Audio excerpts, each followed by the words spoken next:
হ্যাঁ ধরো ধরো ধরো।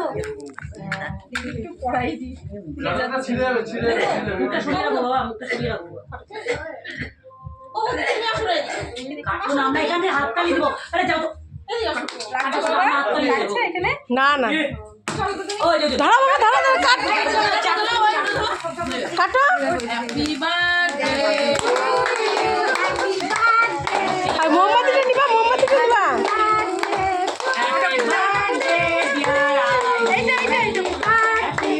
কোথাও জোরে করে জোরে করে হ্যাঁ ফুটাও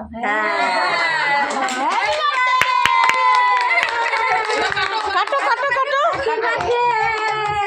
এটা উঠাবো না বলে ছোনালে ওকে খাওয়া তোমাকে খাইয়ে দিই এদিকে টাকা টাকা এই ধান দুপুরে দেওয়া হয়ে গেছে ওগুলা ওর জন্য শর্টকাটে করা হলো না ঠিকই বসো বলো খাওয়া খাওয়া তুমি খাও না খাওয়া খেয়েছি আই তো খেয়ে নাও খেয়েছি তো কি হচ্ছে খাও ও মাসিন